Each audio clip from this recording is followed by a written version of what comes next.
So according to you, what are the exact keywords that should be included in the resume in 2026 by our students? Do not try to overcompensate or oversell your profile. Okay. Stay honest to who you are and what profile you bring to the table. Be very sharp with how you're listing out your profile. Definitely try to keep up with what is prevailing in the industry, what is being looked out for in potential opportunities. But do not try to oversell or overcompensate just by pushing things in which do not make sense. Now, what I usually see out there, people try to sort of go on and on about in their summary with fancy phrases, fancy words, complicated language structuring, and all those flowery things which do not help the recruiter. He's not out there to know how good you are in your English, or how well you can articulate about your profile. No, the 6-second glance for you to clear that out successfully, your profile needs to be very sharp and focused. So the first half section needs to be used. Hello all, welcome to our podcast, a podcast where we try to dive into the extraordinary minds of people who have either broken barriers, shaped industries, or those who can inspire billions.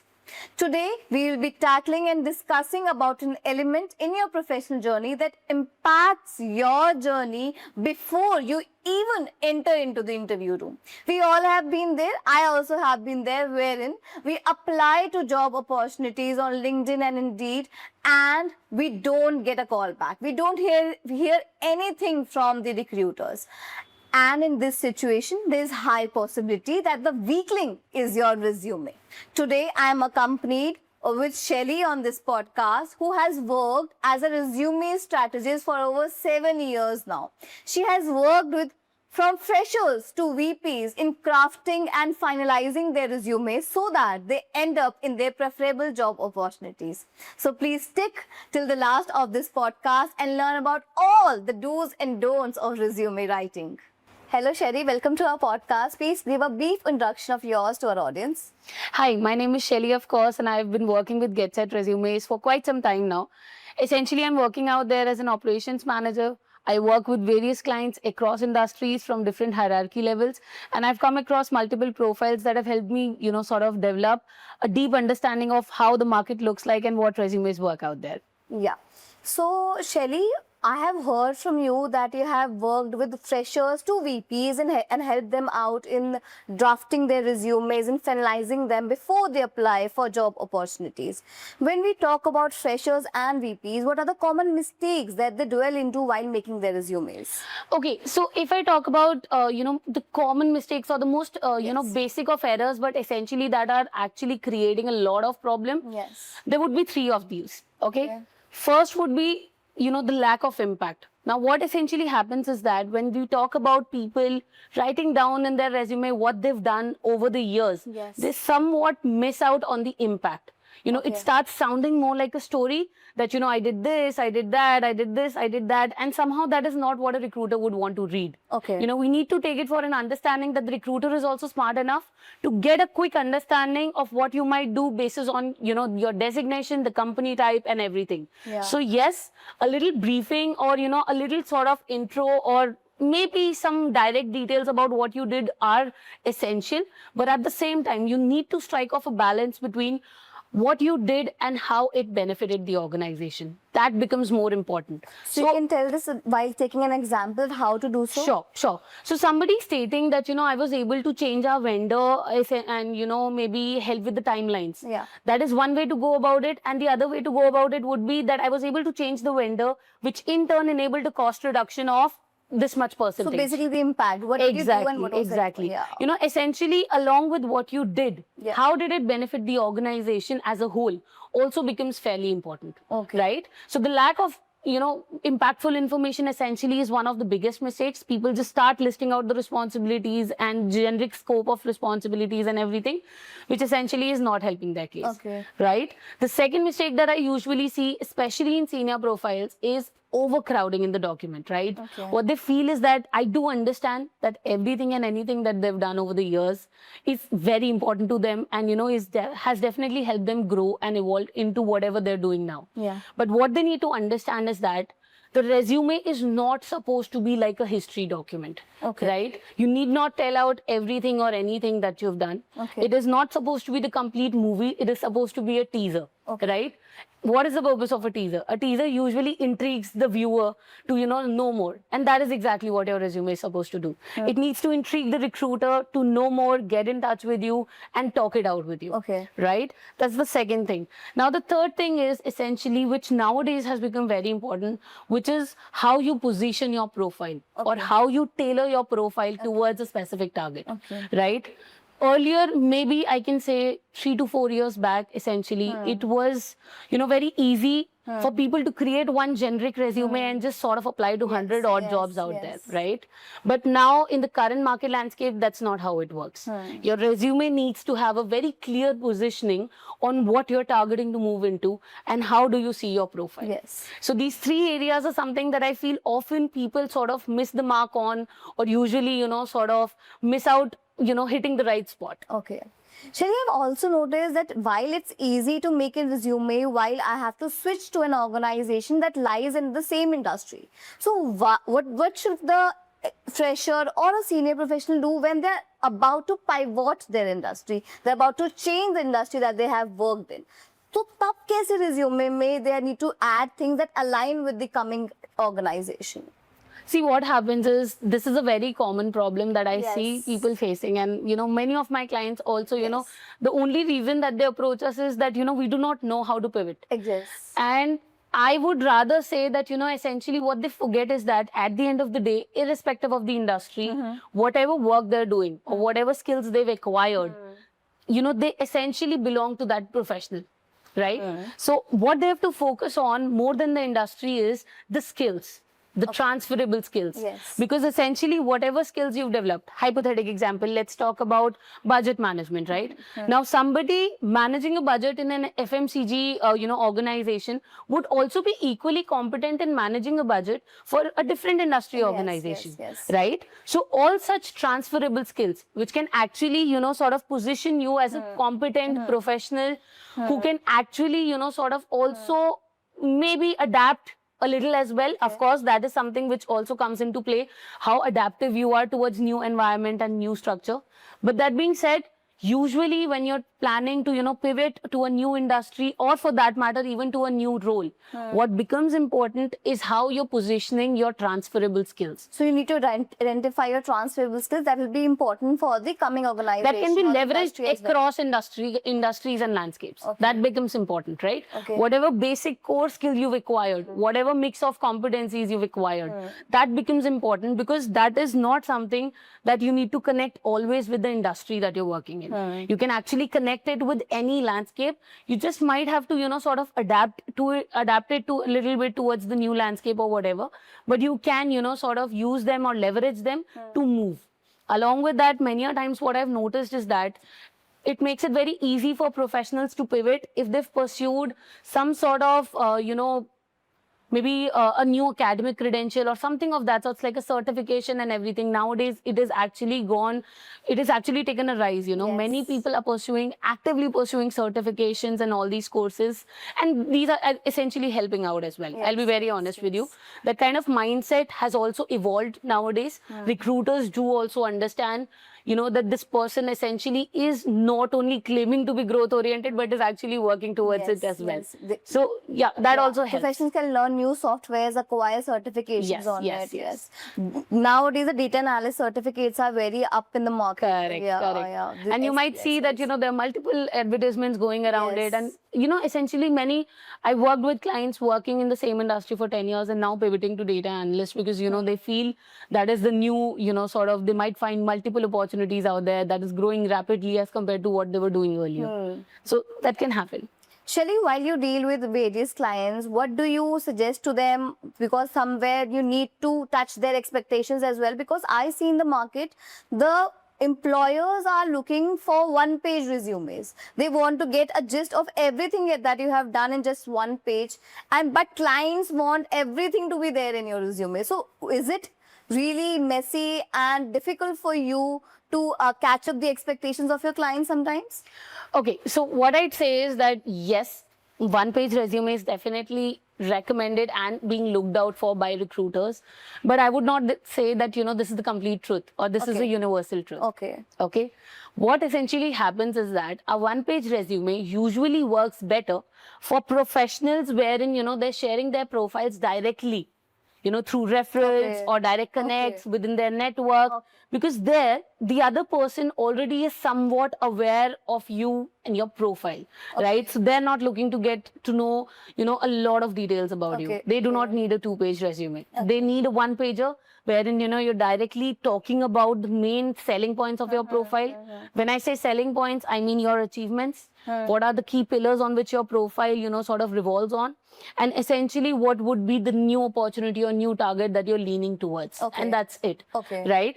But that being said, if you're planning to use the job portals, if you're planning to go through the open job market landscape, for example, yes, exactly. Job portals like LinkedIn, Naukri, Indeed, all these portals. Now, herein what essentially happens is there's this initial screening. New to the organization and you need to tell everything that you are. You are new to the organization, and at the same time, the initial screening that happens, that is being done by an automated tool, which is ATS, right? And, I'd love to tell you more about ATS, but for ATS, essentially, initially what I'd like to tell you is that if you're planning to apply through these portals, and if you're planning to clear the initial round of screening being done by this system, your resume needs to have better probability or better chances or better keywords to, click the right spot.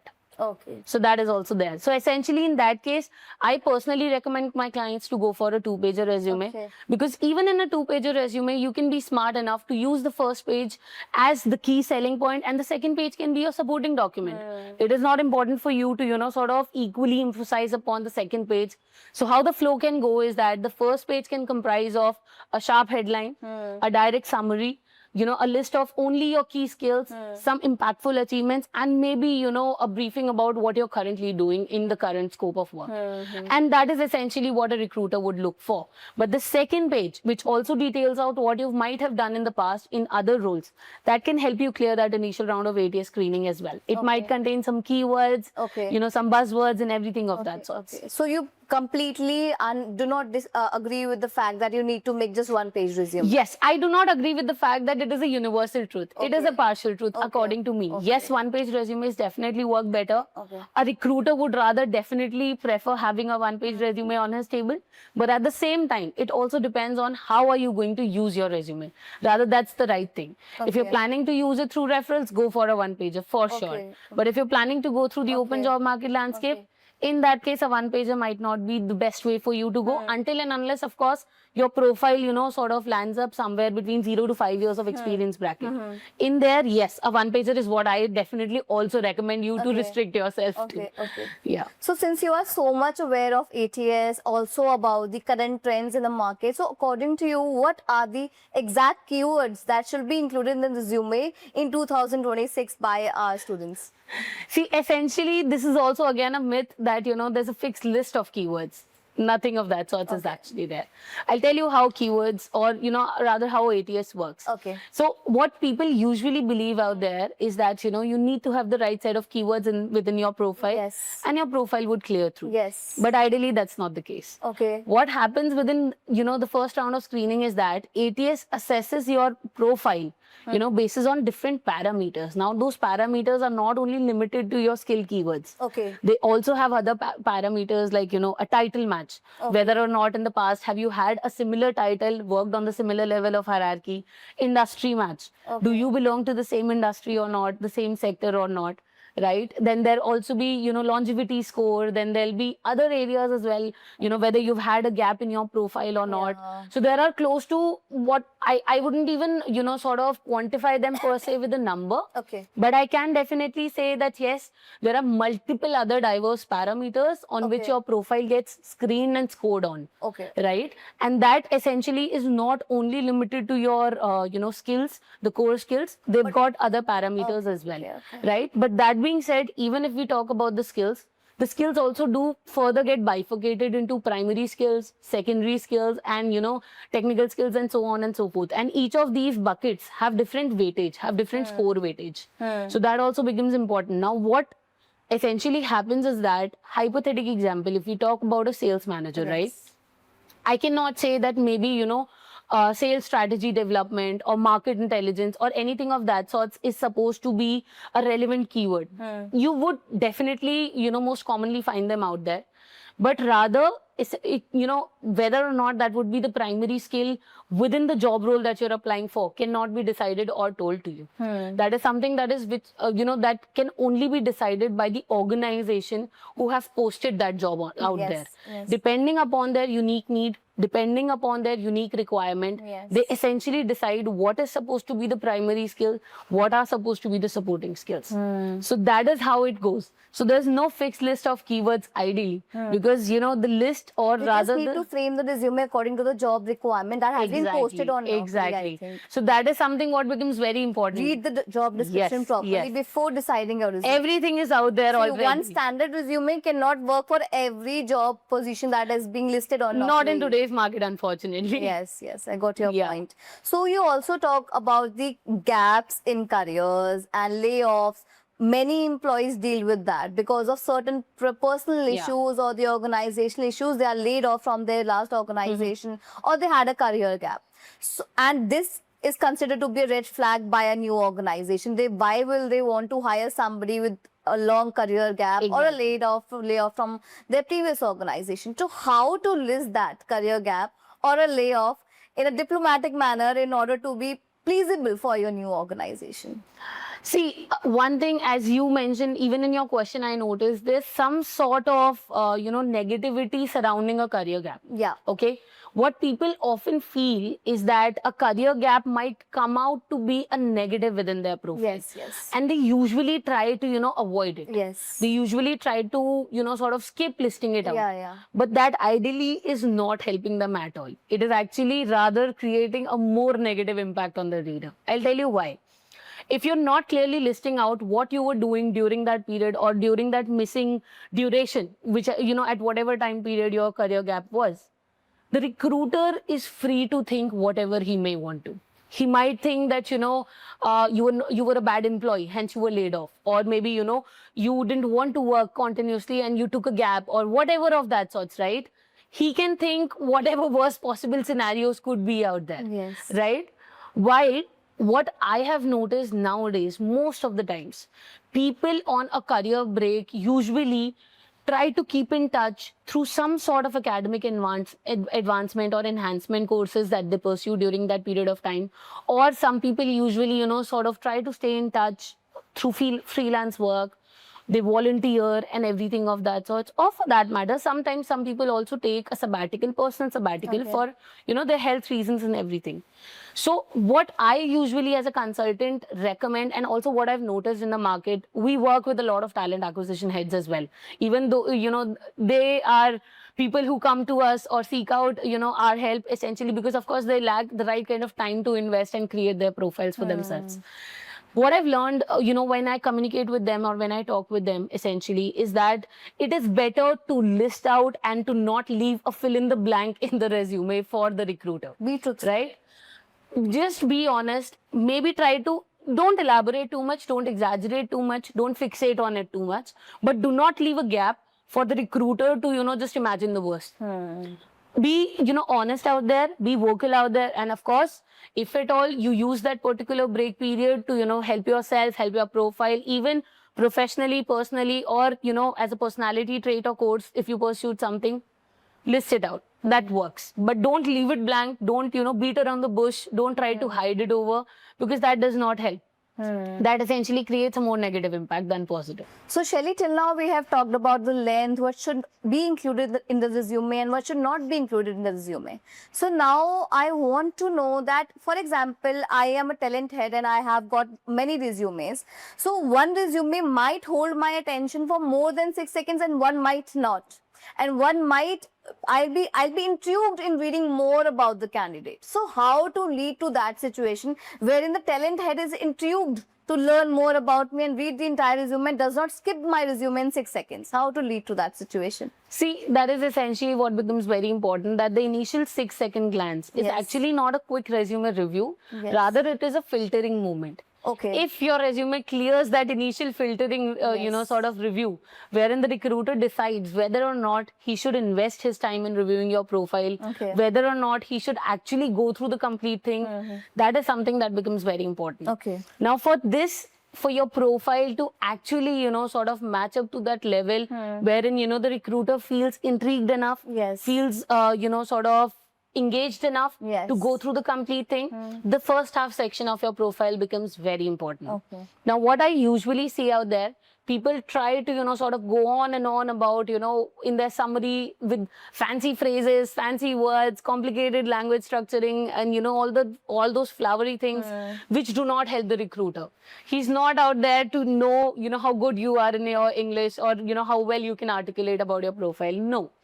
The 6-second glance for you to clear that out successfully, your profile needs to be very sharp and focused. Okay. So the first half section needs to be used very wisely. Okay. You need to have a sharp headline, Okay. which directly or, sort of very clearly positions what your profile is and where is it going towards. What is your target as well. Okay. Coming to the summary, your summary should not be too generic, right? It should have some sort of if I may say so, some sort of factual data weaved into it, or maybe, some sort of elements which are specific to you and your profile, so that the summary does not sound generic, right? Out of 5 profiles, if all the summaries sound the same, the recruiter would not want to read through it, right? So avoid being too generic.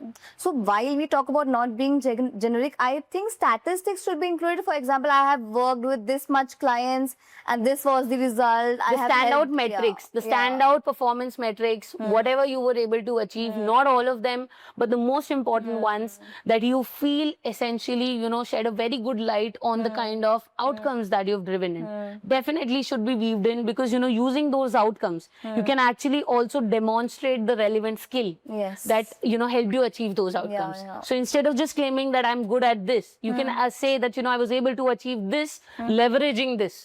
So that helps you in that manner. I got your point. Any other points? Because I think this podcast is heard by many students, not high professional, but students who are about to enter an organization, or those who are there in the organization want to switch to any new organization. For them, any points, for example, one point, very beautiful point that you have highlighted here is that we need to include matrix, standard matrix and outcome matrix in order to demonstrate that what was your impact as your role in the organization, what impact did you left in your organization. So what are the other points that they can include? See, a few other points that essentially might work for freshers and mid-level professionals. So they might not have a lot of metrics to inculcate or embed in the summary, right?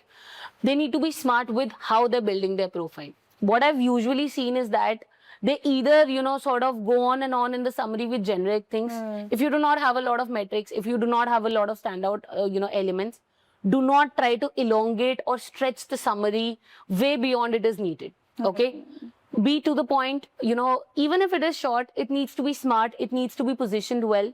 After that, essentially what I also again notice, especially in the bracket of 0 to 10 years of experience, people try to create a very long list of key skills. Now that usually happens because they just search or, look out on ChatGPT or something, what are the relevant skills for ATS compatibility, and it is all just populated out there. That is not required. A recruiter can actually, it can act as a very big turn-off for the recruiter. You need not list out what 22 odd skills in your profile. Not required, right? Whatever skills you're incorporating out there, you need to be sure on that you can justify them. Okay. Also, one more thing for freshers, and it is a very good advice, while they do, sort of lack that kind of practical experience that can be stated out there, they definitely should use whatever sort of projects or whatever sort of practical engagements they've had during their educational, sort of duration or tenure. Okay. Now, for example, most of the times I've noticed in multiple institutions out there nowadays, usually there's an element, wherein the students are motivated to also practically apply what they're learning. Right? It can be through a project, it can be through a research, it can be through a thesis or whatever. So I'd suggest students... Also, they are encouraged to participate in internship projects. Correct. So I'd rather, recommend all the students or the freshers to try to use that to their advantage. Use that particular outline to, sort of showcase how they were able to leverage or practically apply whatever they've learned during their theoretical, Yeah. course of academic credential. Yeah. So while we talk about internships, do you think that we should be doing internships in the, for example, I'm interested in Yeah. being working in sales industry. So I need to do my internship in sales industry only in order to leverage that as an opportunity and a listing in my resume as well. Or we can do internship in any other industry. See, in an ideal world scenario, I'd recommend to, sort of move towards one direction. So if you're Yeah. planning to move into sales, I'd rather say that, look out for opportunities relevant to that only or related to that only. But if at all you feel, you're in a position wherein you're stuck, you're unable to find a relevant opportunity within, the target position or the target industry, no worries. Take up whatever you get. Okay. I'll tell you why. Because whatever sort of practical exposure you're gaining at that point of time, again, this takes us back to the question that we had discussed a few minutes back about pivoting into a different industry. Yeah. Wherever you work, whatever scope of responsibilities you take, it would definitely help you grow and evolve as a professional. Okay? Starting from scratch, starting from ground zero, or starting from at least point 1 or 2, right? You'll still get a head start even if you take an exposure into a related role or a closer industry. Even that works. Okay? It is not a very rigid, sort of outline that, you need to adhere to this or you need to move into this. Nothing of that sort. Yes, yes. So you even touched about the element of cover letter in your previous discussions, Shelly. So while we talk about cover letter element, is it still in the industry? Is it still relevant in the industry, or this element is dead for now? See, I'll tell you what. Cover letters essentially are, दोबारा बोलती हूँ question. ठीक है बोल दो नहीं सब दोबारा बोल दूँ? Okay. ये वाला ना डेड वाली बात आपने बोल चुकी हो वैसे, है ना? नहीं, वो हम आप और मैं डिस्कस कर रहे थे. कि क्वेश्चन तो बोल सकते हैं दोबारा? हाँ. ओके ओके, जो स्टार्ट करती है दोबारा से. मुझे पता नहीं क्यों लग रहा है कि रिपीट हो रहा है. ओके, कोई बात नहीं, करते हैं एक बार. Shall you even touch the element of cover letter in your previous discussion? So, do you think the element of cover letter is still relevant in 2026, or is it dead? I wouldn't say cover letters are dead. I would say generic cover letters are dead. Okay? Because of the incoming of AI, essentially what has started happening is that people just create like a broader outline, a more generic write-up of, which they claim to be a cover letter, and they just start circulating that around. Okay. That ideally defeats the purpose of a cover letter. Okay. What a cover letter ideally should focus on, or what ideally the purpose of a cover letter is, that, it needs to specifically position you, okay, I need to start this answer again. So if I talk about cover letters are definitely not dead. I would say generic or AI generated cover letters are driving cover letters to their, sort of end. Okay. Why? I'll tell you.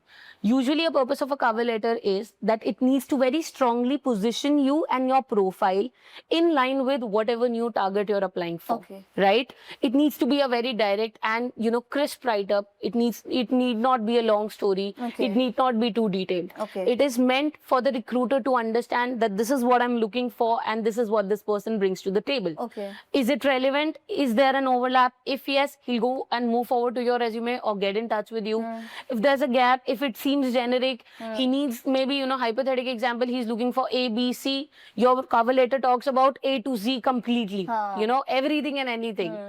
The purpose gets defeated. The recruiter would want to read about whether or not you have A, B, C in your profile, whether or not you've had that kind of experience or not. And that is exactly how cover letter should be. A cover letter needs to be extremely focused and tailored towards whatever you're applying for. Very specific to that. Okay. Okay. Yeah. So, Shelly, when we talk about generic cover letters and generic responses and CVs and resumes, while we think about all of this and then your LinkedIn profile, there we draft like one profile for every job role that we are applying to, and there's only one resume that is attached to that profile.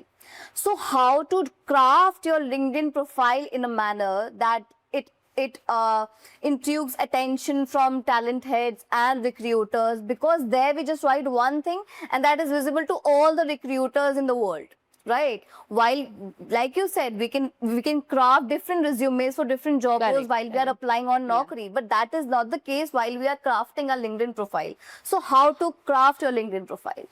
See, that essentially becomes very important, especially for, I wouldn't say especially, I would say for everybody out there in the industry, Yes. be it a fresher or be it an experienced CXO. Your LinkedIn profile essentially becomes very important because nowadays, what the industry is seeing is a shift. Yes. What from recruiters- Naukri and Indeed to LinkedIn. Yes, not even from Naukri and Indeed to LinkedIn, but also from a resume to a LinkedIn. So Okay. what recruiters have started doing is for easy readability and easy navigation. They actually, instead of reviewing your complete resume, they just review your, your LinkedIn profile. Okay. Why? Because on your LinkedIn profile, there are very clearly segregated buckets and sections. They can decide what they want to read about and what they would want to skip. Okay. Right? So one thing that professionals often forget is that, LinkedIn is supposed to be an engagement platform. Yes. LinkedIn should not have a boring story write-up or even for that matter, detailed information like a resume. No. Again, this brings us back to that LinkedIn is essentially, a place or a platform wherein you need to be very smart with what you write and the tone needs to be a little engaging. Yeah. The tone needs to have that kind of, I would say, attraction towards it that, somebody reading through it should definitely feel that, okay, it feels like I'm directly getting to know about the person from, the person himself. And it's not a third party write-up or a descriptive write-up about him. That's one. Your LinkedIn should essentially strike off a perfect balance between your professional skills, but your personality traits as well. Okay. Right? It needs to present that unique outline of who you are and of course, what sort of work you've done in the past as well. Right? You need to be very, very clear with that. Yeah, we see some profiles wherein the professionals are posting everything and anything that they are attending, webinars, sessions. Even if they attend a session that is in line with their professional journey, they list that. They add photos. Do you support that as well? I definitely do. Okay. Being active and being out there on your LinkedIn essentially really helps. I'll tell you why. It is not only limited to, whether a recruiter would look at it or not. It is also about how well your profile would perform when the algo runs and, in the search result, when your profile starts popping up. Your ranking improves because if you're posting regularly. People are, people tend to react to it. People tend to comment on it. People tend to share it. So People that tend to follow you. Yes, that activity essentially drives more traction to your profile. Okay. So hypothetically, if, maybe you are an operations manager, you're posting regularly about whatever workshops, webinars, or whatever you've hosted and, sort of attended. And if a recruiter potentially looking to hire very quickly, not in the favor of posting a job, just searching out for an operations manager on LinkedIn search, your profile would pop up, much higher than maybe a more better candidate than you, but not that active on LinkedIn with not that right kind of engagement on LinkedIn. His profile might just, sort of list out much lower in the list as compared to your profile. Your profile would ideally, sort of appear much higher in the list because of the regular traction on your profile, the regular activity and the regular engagement of your profile. This comes down to a very important lesson for our freshers and young professionals that sometimes even potential takes a step back when you don't take initiatives. Exactly. When you are not lying in with the trends of 2026 in the lives you are living in. You need to take initiatives. You need to post every day on LinkedIn, every time on LinkedIn. You do a new activity or attend a new session. That's it is very important to keep up with whatever is out there, but at the same time also to, it is more about taking an initiative. Working towards your goal and not just waiting for the right opportunity to just knock at your doorstep. Okay, Shelly, till now we have talked about resumes and then we have talked about cover letters and LinkedIn profiles now. But do you think the young professionals are now inputting less time into all of these things due to the invasion of AI? They are highly reliant on AI sources for crafting their resumes. Do you think this will be a disadvantage to all of them? All the young professionals who are relying on AI? I would definitely say yes. Okay. I'll tell you why. Essentially, what they do not understand is that AI is only helping them in curating a well-articulated document. But a well-articulated document is not driving you callbacks. Essentially, a resume is considered to be a good resume when it actually drives more callbacks or more responses to you. And that would only happen if you have a unique profile. When I say unique, what I mean to say is that when you create resumes using AI, they're generic. Not everybody knows how to position themselves or what their USP is. Yes. And if you talk about AI platforms, they've got a fixed set of database. They're operating on that. They're extracting information from that, from those knowledge bases, and they're just repeating that information through and through for different people, right? So nothing new, nothing different when AI is creating something for you. And that is where people, tend to sort of forget that, okay, even if they're leveraging AI, even if they're using it, there's no harm in that. But you need to still put in, the remaining efforts from your end, right? You need to still sit on it. You need to still add AI to it. has not seen your journey. You have seen your journey, and nobody will be better than you to create your own resume, I believe. Every person's profile is unique. Every person's skill set is unique, right? Two people working on the same designation, even in the same organization, might consider two different aspects to be their strengths. Exactly. Right? And that is something that AI does not know. Exactly. Right? And AI can not even, sort of prompt you in that direction to think about that. Exactly. So that is something wherein, it becomes very important to have the right kind of guidance while working on your profile or the right kind of support, even to prompt. Because I've noticed this with a lot of my clients that, they feel, especially for, senior guys, they feel that we feel that, we do not have impact in our resume. But our profile is not a sales profile or not a revenue-driven profile. How to bring in impact. Now, AI cannot help you with that. Yeah, because that does not allow critical thinking. It's a descriptive lineup of all the text. It is just, it comes out from a knowledge base. It just presents the same data, just articulated in different languages and manners. That's it. Shelly, I tried my best to question you everything about resumes. Since you are a resume strategist yourself, you need to, if there are any other points that are in your mind that can help us, the students who are listening to this podcast, you can list them down. Anything that you think is left in our conversation. Okay, I think we've majorly covered a lot of things, but two things that I want everybody to be, sort of very clear on. Do not try to overcompensate or oversell your profile. Okay? Stay honest to who you are and what profile you bring to the table.